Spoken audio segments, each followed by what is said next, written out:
Dragi ascultători, astăzi a avut loc o conferință medicală importantă cu tema "De ce este Actividan necesar fiecărei persoane?".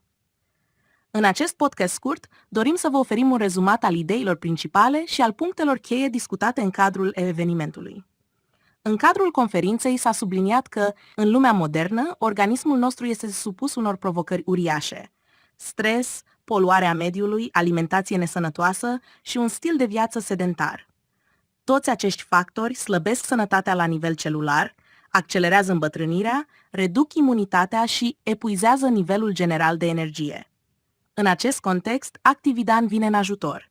Este un produs unic care ajută organismul să facă față acestor provocări și îl susține la toate nivelurile. Conferința a evidențiat 10 beneficii esențiale ale utilizării Actividan. Primul, protecție celulară și regenerare. Specialiștii au subliniat importanța protejării celulelor împotriva toxinelor și a radicalilor liberi. Aceste substanțe nocive se acumulează în organism ca urmare a stresului, alimentației dezechilibrate și poluării. Actividan le neutralizează și activează procesele de regenerare tisulară, ajutând organismul să se recupereze mai rapid după boli, traume sau perioade solicitante. Al doilea, susținerea sistemului imunitar. Actividan stimulează producția de celule imunitare, cum ar fi limfocitele T și macrofagele. Astfel, organismul devine mai rezistent la virusuri, infecții și inflamații cronice.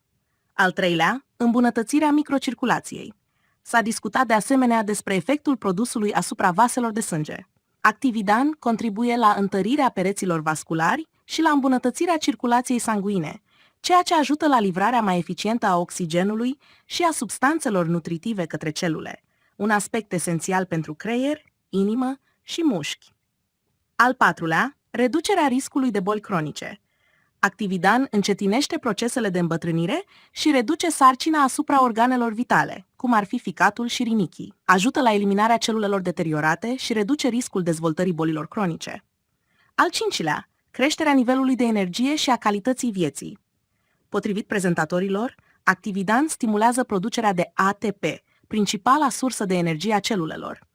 Astfel se îmbunătățesc performanțele fizice și mentale, vitalitatea și starea de spirit.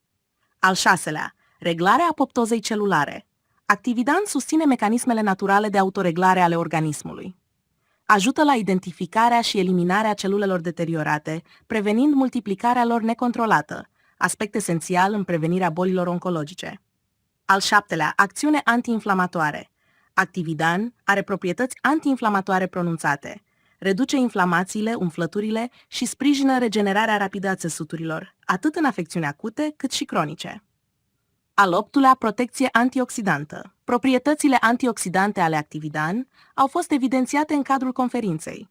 Acesta neutralizează radicalii liberi care afectează celulele, contribuind la încetinirea îmbătrânirii, reducerea riscului bolilor cardiovasculare și îmbunătățirea aspectului pielii. Al nouălea, susținerea sistemului nervos.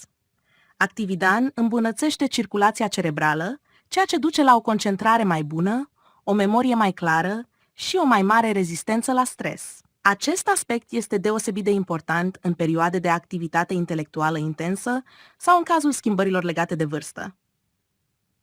Al zecelea, sănătatea intestinală și echilibrul florei. Un alt beneficiu important este susținerea florei intestinale. Actividan stimulează dezvoltarea bacteriilor benefice, îmbunătățește digestia și întărește sistemul imunitar. Toate acestea având un impact direct asupra stării generale de sănătate. În cadrul conferinței s-a menționat clar că Actividan este potrivit pentru toată lumea. Pentru copii, susține creșterea și dezvoltarea armonioasă. Pentru adulți, ajută la menținerea energiei și a stării de bine. Pentru vârstnici, încetinește procesul de îmbătrânire. Pentru persoanele cu boli cronice, sprijină îmbunătățirea stării generale. Pentru animalele de companie, contribuie la sănătate și longevitate. Peste 3000 de studii științifice confirmă eficiența fucoidanului, componenta activă principală a produsului. Actividan este un produs natural bazat pe fucoidan extras din 2 tipuri de alge brune marine. Această combinație formează o structură moleculară unică, capabilă să interacționeze mai eficient cu celulele organismului, să fie mai bine absorbită și să manifeste proprietăți terapeutice accentuate. Compoziția include fucoidan cu un conținut ridicat de L-fucoză și grupări sulfatate ale polizaharidelor, componente care, potrivit cercetărilor științifice, joacă un rol cheie în acțiunea imunomodulatoare, antitumorală și regeneratoare a fucoidanului. Ținând cont de aceste aspecte, Actividan poate fi utilizat de persoane de toate vârstele, în mod regulat, ca supliment pentru susținerea sănătății și creșterea potențialului de refacere al organismului. Actividan este cheia către sănătate, energie și longevitate. Protejează organismul de influențele dăunătoare, încetinește îmbătrânirea, întărește imunitatea și îmbunătățește starea generală. Așa cum s-a subliniat în cadrul conferinței, este un produs care merită să fie inclus în viața de zi cu zi a fiecărei persoane care are grijă de propria sănătate și de cea a celor dragi. Dacă aveți întrebări suplimentare sau doriți să comandați Actividan, contactați consultantul dumneavoastră. Vă mulțumim că ați fost alături de noi. Vă dorim sănătate, energie și o viață activă. Pe curând!